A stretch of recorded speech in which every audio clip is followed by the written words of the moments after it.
तो नमस्कार भाइयों, आज हम वापस आ चुके अपने चैप्टर लाइट में और आज हम डिस्कस कर रहे होंगे इसका लेक्चर नंबर 8।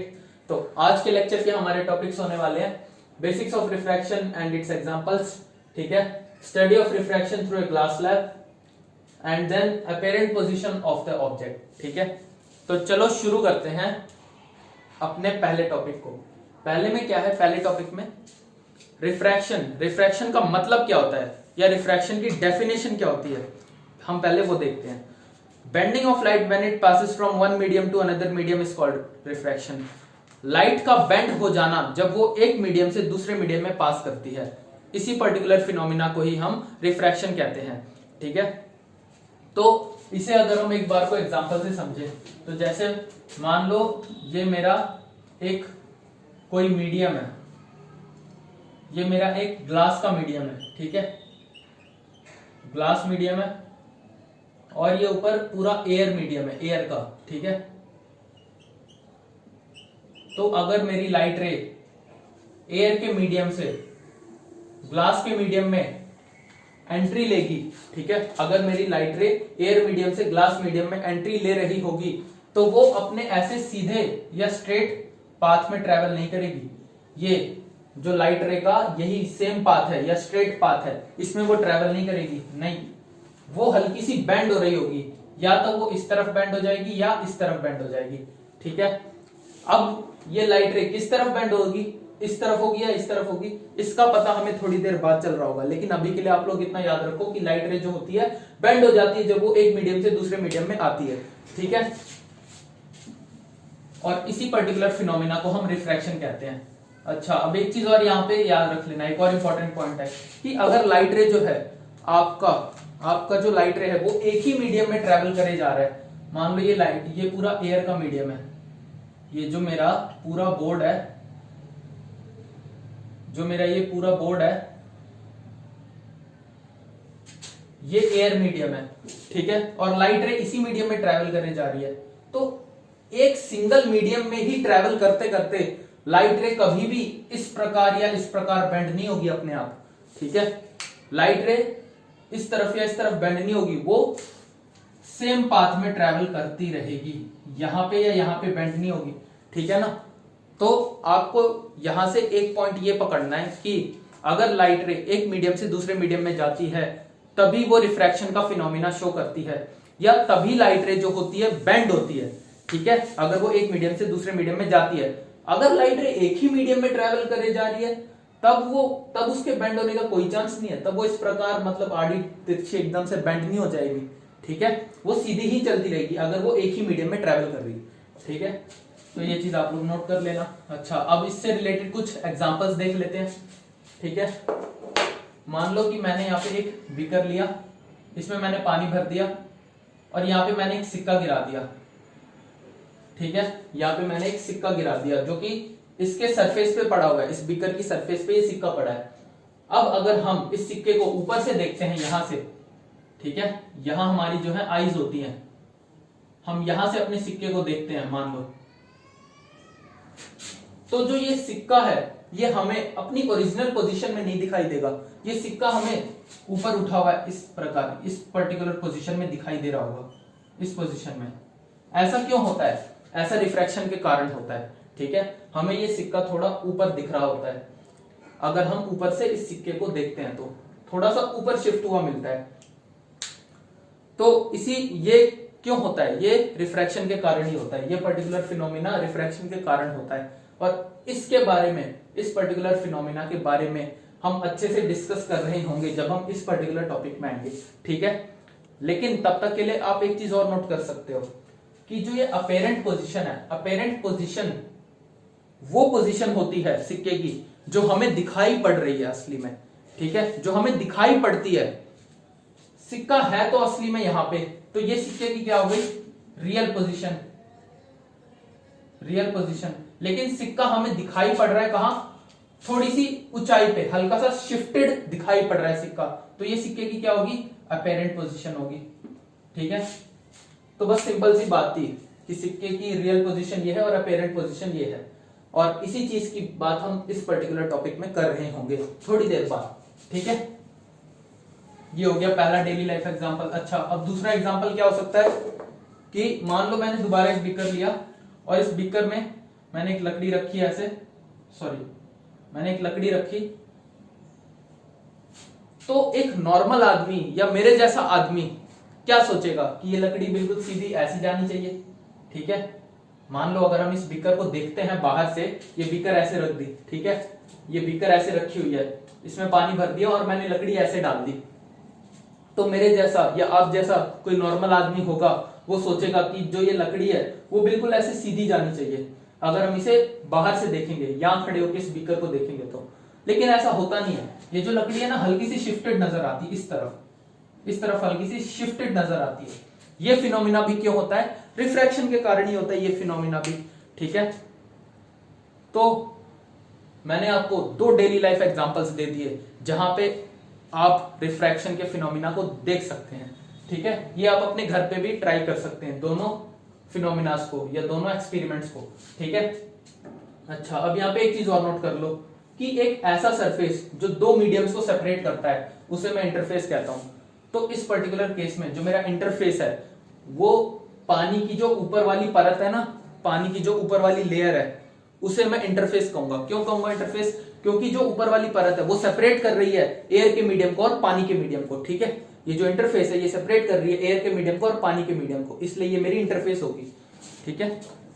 तो जो सरफेस 2 मीडियम्स को सेपरेट कर रही होती है उसे हम इंटरफेस कहते हैं, ठीक है। तो अगर मैं बात करूं यहां पे भी हम एक बार इंटरफेस देखते हैं क्या क्या होगा। तो यहां पे मैं बात करूं तो जो मेरा ए बी वाला सरफेस है, ये सरफेस यहां इंटरफेस की तरह बिहेव करेगी। क्यों? क्योंकि ग्लास का मीडियम और एयर का मीडियम सेपरेट हो रहा है, इस इंटरफेस से एयर का मीडियम और ग्लास का मीडियम सेपरेट हो रहा है। वैसे ही जो ये मेरी सी डी वाली सरफेस है, ठीक है, ये भी इंटरफेस की तरह बिहेव करेगी। क्यों? क्योंकि मेरा ग्लास का मीडियम और एयर का मीडियम सेपरेट हो रहा है, ठीक है। तो इंटरफेस का मतलब भी मैंने आपको समझा दिया। अच्छा चलो, अब आते हैं हम अपने दूसरे टॉपिक पे, आज के दूसरे टॉपिक पे, study of refraction through a glass slab. ये बेसिकली रिफ्रैक्शन का एक हम एक्सपेरिमेंट कर रहे होंगे और देख रहे होंगे कि लाइट रे किस तरह बिहेव करती है जब हम उसको रिफ्रैक्ट करवाते हैं, ठीक है। लाइट रे किस तरह बिहेव करती है जब हम उसे रिफ्रैक्ट करवाते हैं, ठीक है। तो चलो आओ शुरू करते हैं, क्या है इसमें।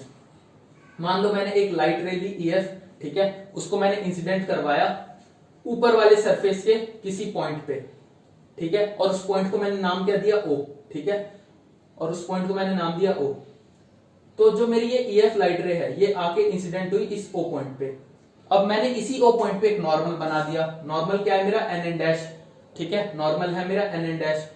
अब आप लोग पूछेंगे कि भैया ये नॉर्मल क्या होता है, नॉर्मल तो बताओ हमें। तो मैं कहूंगा कि नॉर्मल एक ऐसी लाइन होती है जो किसी पर्टिकुलर सरफेस के परपेंडिकुलर होती है, ठीक है। तो यहाँ पे जो ये NN' है ये परपेंडिकुलर है मेरे AB के, ठीक है। तो इसलिए मैं इस NN' को नॉर्मल कह रहा हूंगा AB का, ठीक है। वैसे ही जो मेरा ये MM' है ये भी नॉर्मल है CD सरफेस का, क्योंकि ये भी परपेंडिकुलर है CD सरफेस के, ठीक है। तो हम कहां पे थे? दोबारा हम वहीं पे आते हैं।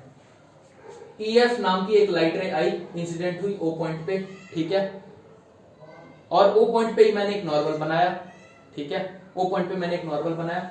तो जैसे ये O पॉइंट पे आके इंसिडेंट हुई तो एकदम से मीडियम चेंज हो गया। कैसे? एयर से ग्लास हो गया मीडियम, ठीक है। एयर से जैसे ग्लास हुआ मीडियम, तो क्या लाइट रे रिफ्रैक्शन शो करेगी? मैं कहूंगा हाँ बिल्कुल रिफ्रैक्शन शो करेगी। देखो कर भी रही है यहाँ पे। अगर मान लो एक बार को यहाँ पे ये ग्लास स्लैब होता ही नहीं, ये ग्लास स्लैब मैं यहाँ से हटा देता हूँ, देखो हटा दिया मैंने ग्लास स्लैब, यहाँ शिफ्ट कर दिया, ठीक है, हटा दिया मैंने इस ग्लास स्लैब को। तो जो मेरी ये लाइट रे है, ये लाइट रे इसी पर्टिकुलर पोजीशन में ऐसे ट्रेवल कर रही होती, ठीक है। लेकिन क्योंकि यहाँ पे ग्लास स्लैब आया, एकदम से मीडियम चेंज हो गया, तो लाइट जो है रिफ्रैक्शन शो करेगी और लाइट हल्का सा बेंड हो गई नॉर्मल की तरफ। ये इसका ओरिजिनल पोजीशन है और जो लाइट रे बेंड होगी नॉर्मल की तरफ, ठीक है। ये बात हो गई पहली। अब दूसरी बात क्या है कि लाइट रे आगे आगे ऐसे ट्रैवल कर रही थी, आगे ट्रैवल करते करते एकदम से दोबारा मीडियम चेंज हो जाता है। मतलब ग्लास के मीडियम से एकदम से, पहले ग्लास का मीडियम था, फिर एकदम से दोबारा एयर का मीडियम आ जाता है, ठीक है। तो ये दोबारा अपना पाथ चेंज कर लेती है। अब इस बात का पता हम कैसे लगाएं? दोबारा एक बार को सोचो, अगर जो मेरा ये ग्लास स्लैब है वो इतना बड़ा ना होके और नीचे इतना बड़ा होता, ठीक है, ये ग्लास स्लैब जो है मेरा इतना बड़ा होता, तो जो मेरी लाइट रे है, ये वाली लाइट रे, ये शांति से इस प्रकार ट्रैवल कर रही होती, इस प्रकार, इस डायरेक्शन में। लेकिन क्योंकि ये ग्लास स्लैब इतना ही बड़ा है और एकदम से मीडियम चेंज हो गया, इसके कारण ये रिफ्रैक्ट हो गई, रिफ्रैक्ट होके ये बेंड हो गई अवे फ्रॉम द नॉर्मल, ठीक है, ये लाइट रे बेंड होके नॉर्मल से दूर चली गई, ठीक है। ये बात आपको आगे समझ में अच्छे से। अच्छा, अब एक पॉइंट और याद रखो, यहाँ पे जो ये मेरी ईएफ है, ईएफ लाइट रे, ये इंसिडेंट रे है, ठीक है। ईएफ जो मेरी लाइट रे है वो इंसिडेंट रे है, किसके रिस्पेक्ट में, इस एबीसीडी ग्लास स्लैब के रिस्पेक्ट में, एबीसीडी ग्लास स्लैब के रिस्पेक्ट में जो ईएफ वाली रे है वो इंसिडेंट रे है, ठीक है। और जो मेरी ये ओ डैश वाली रे है, ये मेरी रिफ्रैक्टेड रे है, किसके रिस्पेक्ट में, एबीसीडी के रिस्पेक्ट में। और वैसे ही जो मेरा ये जीएफ वाली, जो मेरी ये जीएच वाली रे है, ये एमर्जेंट रे है, किसके रिस्पेक्ट में, एबीसीडी के रिस्पेक्ट में। अब आप लोग बोलोगे कि भैया आप बड़े रिस्पेक्ट की बात कर रहे हो, ठीक है, आप क्यों बार बार इसके रिस्पेक्ट में, इसके रिस्पेक्ट में ऐसा कह रहे हो। देखो, इस चीज का भी मैं आपको आंसर देता हूं, ठीक है। तो देखो मैं क्यों बार बार रिस्पेक्ट कह रहा था, क्यों इतनी रिस्पेक्ट दे रहा था मैं, ठीक है। तो देखना, अब अगर मैं बात करता हूं सिर्फ इस एबी वाले सरफेस की या इंटरफेस की, जो ये एबी इंटरफेस है, तो जो मेरी ये वाली लाइट रे है ईएफ, ये इंसिडेंट रे है, ठीक है। और जो मेरी ये ओ डैश वाली लाइट रे है, ये रिफ्रैक्टेड रे है, ठीक है, किसके लिए, एबी इंटरफेस के लिए। लेकिन अब अगर मैं बात करता हूं सीडी इंटरफेस के लिए, तो सीडी इंटरफेस के लिए जो मेरा ये ओ डैश वाला लाइट रे है, ये इंसिडेंट रे की तरह बिहेव करेगा, और जो ये जीएच वाला लाइट रे है, ये रिफ्रैक्टेड रे की तरह बिहेव करेगा। अगर मैं बात करता हूं सीडी की, या सीडी के लिए, या सीडी के रिस्पेक्ट में, ठीक है। लेकिन पूरे ग्लास स्लैब के रिस्पेक्ट में ये इंसिडेंट, ये रिफ्रैक्टेड, ठीक है, और ये एमर्जेंट रे है, ठीक है। ये चीज भी आपको आगे समझ में। अच्छा, अब एक चीज और नोट करो कि जब लाइट रे एयर के मीडियम से ग्लास के मीडियम में आती है, जब लाइट रे एयर के मीडियम से ग्लास के मीडियम में आती है, तो वो नॉर्मल की तरफ बेंड हो जाती है, ठीक है। तो जो मेरी लाइट रे है वो नॉर्मल की तरफ बेंड हो जाती है। लेकिन जब मेरी लाइट रे ग्लास के मीडियम से एयर के मीडियम में जाती है, तो जो मेरी लाइट रे है, या जो मेरी एमर्जेंट रे है, वो नॉर्मल से दूर भाग जाती है। ऐसा क्यों हो रहा है, क्योंकि जो मेरा एयर है, ध्यान से देखना, जो मेरा एयर है वो ऑप्टिकली रेरर मीडियम है, ऑप्टिकली रेरर मीडियम, और जो मेरा ग्लास है वो ऑप्टिकली डेंसर मीडियम है, ठीक है। एयर जो है वो ऑप्टिकली रेरर मीडियम है और ग्लास ऑप्टिकली डेंसर मीडियम है। अगर इस बात की मैं आपको थोड़ी सी फील दिलवाऊं, मान लो यहां मेरे पास एक बीकर है और यहां एक और बीकर है, ठीक है। इस बीकर में मैंने शहद डाला, इस बीकर में मैंने पानी डाला। अब इस बीकर में जिसमें शहद पड़ा हुआ है, इसमें अगर मैं अपने मार्कर को डालता हूं तो मुझे मार्कर डालने में कठिनाई महसूस होगी। लेकिन वहीं अगर मैं अपने मार्कर को इस पानी वाले बीकर में डालता हूं तो मैं अपने मार्कर को आसानी से डाल दे रहा हूंगा। ऐसा क्यों होता है, क्योंकि जो पानी है वो ऑप्टिकली रेरर मीडियम है एज कंपेयर टू शहद के।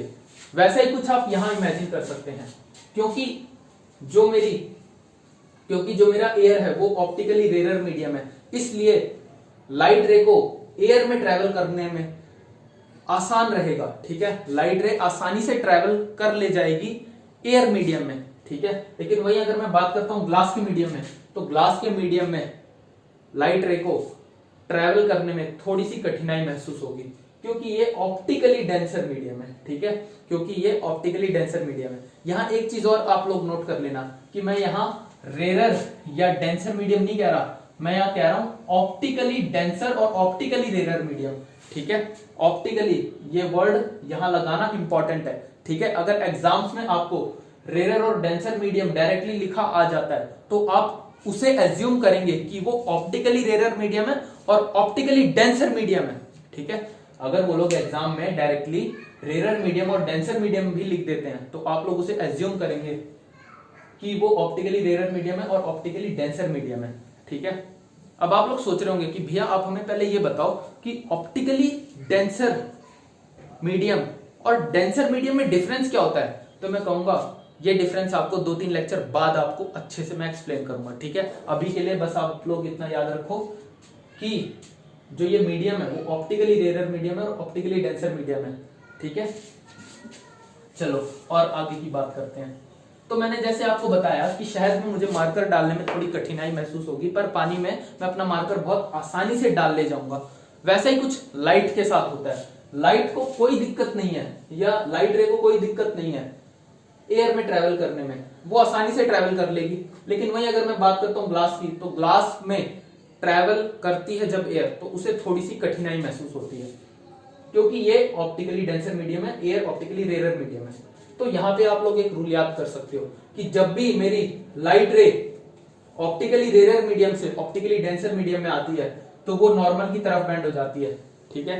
और जब मेरी light ray optically denser medium से ऑप्टिकली रेयर मीडियम में आती है तो वो नॉर्मल से दूर भाग जाती है, ठीक है।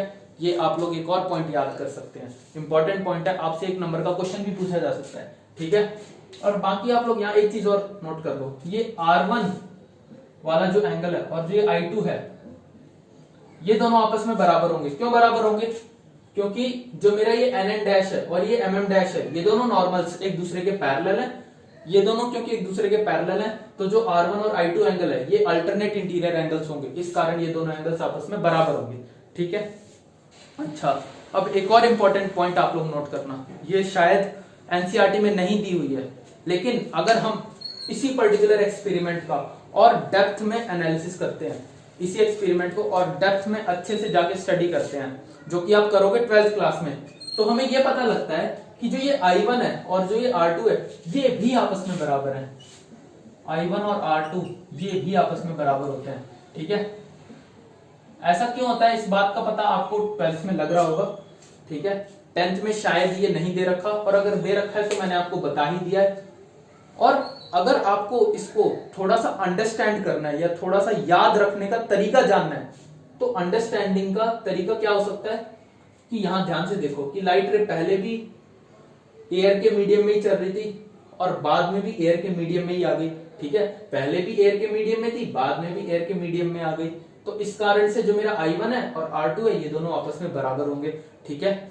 याद रखने के पर्पज से आप कुछ इस प्रकार से याद रख सकते हैं, लेकिन ये इसका असली रीजन नहीं होता, ठीक है। ये इसका असली कारण नहीं होता कि I1 और R2 बराबर हैं, ये जस्ट मैंने आपको एक याद रखने का तरीका बताया है। इसका आपको असली कारण और असली डेरिवेशन क्लास 12th में पता लगेगा जब आप पढ़ेंगे ऑप्टिक्स चैप्टर अपना, ठीक है।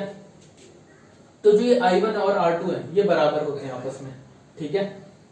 और आप एक चीज और नोट कर लेना कि जो ये मेरी इंसिडेंट रे का जो ओरिजिनल पाथ है, ठीक है, ये इंसिडेंट रे का जो ये ओरिजिनल पाथ होता है, ये वाला पाथ जो होता है ये पैरेलल होता है एमर्जेंट रे के, ठीक है। जो मेरी एमर्जेंट रे है GH, ये रे पैरेलल होती है इंसिडेंट रे के ओरिजिनल पाथ के, ठीक है। अब ये पैरेलल कैसे होती है, ठीक है, इस बात का पता हम कैसे लगाएं? तो एक बार को इमेजिन करो, मैं दोबारा इस ग्लास स्लैब को हटाता हूं, यहां से ग्लास स्लैब को हटा दिया, ठीक है। इमेजिन करो मैंने ग्लास स्लैब को हटा दिया यहां से, तो अगर यहाँ ग्लास स्लैब होता ही नहीं तो लाइट को क्या दिक्कत थी? लाइट आराम से अपना इसी पर्टिकुलर पाथ में ट्रेवल कर रही होती है आराम से, ठीक है। लेकिन अब क्योंकि ग्लास स्लैब है यहाँ पे, ठीक है, ग्लास स्लैब है यहाँ पे, तो ग्लास स्लैब ने क्या करा कि लाइट का पाथ चेंज कर दिया, ठीक है। लाइट का जो है वो उसने पाथ चेंज कर दिया ग्लास स्लैब ने रिफ्रैक्शन के थ्रू, ठीक है। रिफ्रैक्शन के थ्रू ग्लास स्लैब ने लाइट रे का पाथ चेंज कर दिया, ठीक है। लेकिन वो मतलब जस्ट उसने हल्का सा पाथ ही चेंज करा है, लेकिन वो पैरेलल ही रहेंगे आपस में, ये दोनों जो है ये आपस में पैरेलल ही रहेंगे। एक बार आप थोड़ा सा इसे इमेजिन करके देखना कि ये अगर यहाँ पे ना होता तो ये आराम से इसी पर्टिकुलर पाथ में चल रहे होते, लेकिन ग्लास स्लैब ने आया, मतलब यहाँ ग्लास स्लैब आया और इसने जस्ट लाइट रे की डायरेक्शन ही चेंज करी है हल्की सी, पर आखिर में तो ये दोनों पैरेलल ही रहेंगे, ठीक है, क्योंकि ये आ भी तो गए हैं सेम मीडियम में, दोबारा आ भी गए हैं ये सेम मीडियम में। कौन आ गए सेम मीडियम में? ये लाइट रे दोबारा सेम मीडियम में तो आया, सेम मीडियम में ही आ गई है ना। पहले भी ये लाइट रे एयर में थी, दोबारा एयर में आ गई, इस कारण से ये पैरेलल होगी अपने ओरिजिनल पाथ के, ठीक है। जो ये इमर्जेंट रे है वो अपने ओरिजिनल पाथ के पैरेलल होगी, ठीक है। और यहाँ पे एक चीज और याद रखना कि जो इमर्जेंट रे और इंसिडेंट रे का जो ओरिजिनल पाथ है उसके बीच का जो परपेंडिकुलर डिस्टेंस होता है ना, इसके बीच का जो परपेंडिकुलर डिस्टेंस होता है, इस डिस्टेंस को ही हम कहते हैं क्या, lateral displacement, LD, lateral displacement. इस पर्टिकुलर सेपरेशन को या इस पर्टिकुलर डिस्टेंस को ही हम लेटरल डिस्प्लेसमेंट कहते हैं। और ये चीज आप लोग याद रखना कि जो ये इमर्जेंट रे है और जो ये वाली रे है ये आपस में पैरेलल होती हैं। और इसको सोचने का तरीका मैंने आपको बता ही दिया कि लाइट रे यार पहले भी एयर के मीडियम में थी, बाद में भी एयर के मीडियम में ही आ गई, ठीक है। बेसिकली ग्लास लैब ने करा क्या कि उसका पाथ ही चेंज करा हल्का सा, ठीक है। अगर ग्लास लैब होता ही नहीं तो ये आराम से मस्त अपनी यहाँ चल रही होती, लेकिन इसका जस्ट पाथ चेंज हुआ ग्लास लैब के आने के कारण, पर है तो ये पैरेलल ही रहेगी, तो ये पैरेलल ही रहेगी क्योंकि पहले भी एयर में थी, बाद में भी एयर में आ गई, ठीक है। तो ये दोनों आपस में पैरेलल होंगे और इनके बीच का जो परपेंडिकुलर डिस्टेंस या सेपरेशन होगा इसको हम लेटरल डिस्प्लेसमेंट कहते हैं। लेटरल डिस्प्लेसमेंट की लाइट रे अपने ओरिजिनल पाथ से, ठीक है, ये लाइट रे का ओरिजिनल पाथ था, लाइट रे अपने ओरिजिनल पाथ से कितना भटक गई, ठीक है, लाइट रे अपने ओरिजिनल पाथ से कितना भटक गई, इसी को हम क्या कहते हैं, बेसिकली लेटरल डिस्प्लेसमेंट, ठीक है। तो मैंने आपको ये refraction through a glass slab पूरी तरीके से अच्छे से एक्सप्लेन कर दिया है, ठीक है।